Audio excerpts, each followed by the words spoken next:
ಇನ್ನು ಧಾರಾಕಾರ ಮಳೆಯಿಂದಾಗಿ ಹಾರಂಗಿ ಜಲಾಶಯ ಭರ್ತಿಯಾಗಿದೆ. ಹಾರಂಗಿ ಜಲಾಶಯದಿಂದ ನದಿಗೆ ನೀರು ಬಿಡಲಾಗ್ತಾ ಇದೆ.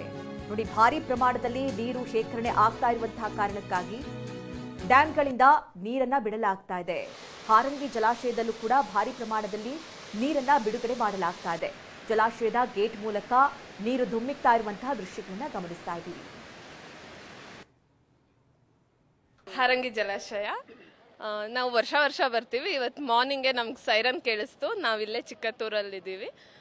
ಬೆಳಗ್ಗೆ ಪ್ರತಿ ವರ್ಷ ಬರ್ತೀವಿ, ವಿತ್ ಫ್ಯಾಮಿಲಿ ಬರ್ತೀವಿ, ಫ್ರೆಂಡ್ಸ್ ಜೊತೆ ಬರ್ತೀವಿ, ಎಂಜಾಯ್ ಮಾಡ್ತೀವಿ.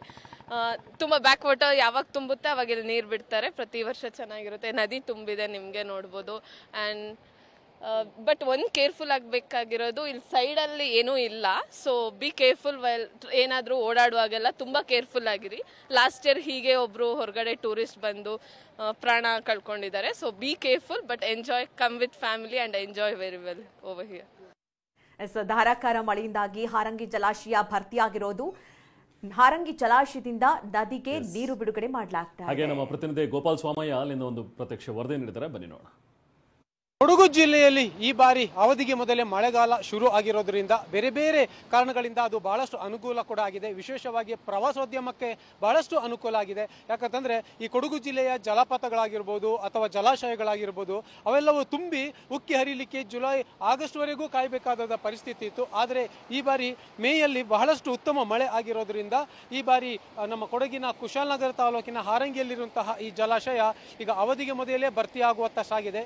ಈಗಾಗಲೇ ಈ 2859 ಅಡಿ ಎತ್ತರವಿರುವಂತಹ ಈ ಹಾರಂಗಿ ಜಲಾಶಯದಲ್ಲಿ 2852 ಅಡಿಯಷ್ಟು ನೀರು ಈಗಾಗಲೇ ತುಂಬಿದೆ. ಹಾಗಾಗಿ ಸಹಜವಾಗಿ ಈಗ ಜಲಾಶಯದಿಂದ ಮುನ್ನೆಚ್ಚರಿಕಾ ಕ್ರಮವಾಗಿ 4000 ಕ್ಯೂಸೆಕ್ಸ್ನಷ್ಟು ನೀರನ್ನು ಕೂಡ ಹೊರಬಿಡಲಾಗಿದೆ. ಹಾಗಾಗಿ ಇಲ್ಲಿ ಒಂದು ರುದ್ರ ರಮಣೀಯ ದೃಶ್ಯವನ್ನು ಕೂಡ ಇಲ್ಲಿ ಕಣ್ತುಂಬಿಸಿಕೊಳ್ಬಹುದು. ಜಲಪಾತದ ಮಾದರಿಯಲ್ಲಿ 4 ಕ್ರಸ್ಟ್ ಗೇಟ್ಗಳಿಂದ ನೀರು ಅಪಾರ ಪ್ರಮಾಣದಲ್ಲಿ ಧುಮ್ಮಿಕ್ಕುವ ಈ ರಭಸವನ್ನು ನೋಡಲಿಕ್ಕೆ ಪ್ರವಾಸಿಗರಿಗೂ ಕೂಡ ಬಹಳಷ್ಟು ಒಂದು ಆನಂದವನ್ನು ತರುವಂತಹದ್ದು ಮತ್ತು ಇದನ್ನು ನೋಡಲಿಕ್ಕೆ ಬಹಳಷ್ಟು ಸಂಖ್ಯೆಯಲ್ಲಿ ಪ್ರವಾಸಿಗರು ಕೂಡ ಬರ್ತಾ ಇದ್ದಾರೆ. ಸಾಮಾನ್ಯವಾಗಿ ಇಂತಹ ಒಂದು ಈ ಹಾರಂಗಿ ಜಲಾಶಯದಲ್ಲಿ ಇಷ್ಟೊಂದು ನೀರನ್ನು ಬಿಡುವಂಥದ್ದು ಅಥವಾ ಈ ಜಲಪಾತದ ದೃಶ್ಯವನ್ನು ನೋಡಲಿಕ್ಕೆ ಜುಲೈವರೆಗೆ ಅಥವಾ ಆಗಸ್ಟ್ವರೆಗೆ ಕಾಯ್ತಾ ಇದ್ದಂತಹ ಉದಾಹರಣೆಗಳು ಕೂಡ ಇದೆ. ಈಗ ಇಲ್ಲಿಂದ ಹರಿಯುವಂತಹ ನೀರು ಇದು ಈ ಹಾರಂಗಿ ನದಿ, ಇದು ಇಲ್ಲಿಂದ ಮುಂದೆ ಹೋಗಿ ಕಾವೇರಿ ನದಿಯನ್ನು ಸೇರುತ್ತೆ. ಇನ್ನು ಈ ಕಡೆ ಒಂದಷ್ಟು ಬೆರಳೆಣಿಕೆ ಸಂಖ್ಯೆಯಲ್ಲಿ ಪ್ರವಾಸಿಗರು ಕೂಡ ಈಗಾಗಲೇ ಬರ್ತಾ ಇರೋದನ್ನು ಕೂಡ ನಾವು ನೋಡ್ಬೋದು. ಪ್ರವಾಸಿಗರು ಇಲ್ಲಿ ಬಂದು ಈ ಜಲಾಶಯದ ಒಂದು ಸೌಂದರ್ಯವನ್ನು ಕಣ್ತುಂಬಿಸಿಕೊಳ್ಳುವಂತಹ ಒಂದು ಅವಕಾಶ ಕೂಡ ಅವರಿಗೆ ಸಿಗ್ತಾ ಇದೆ.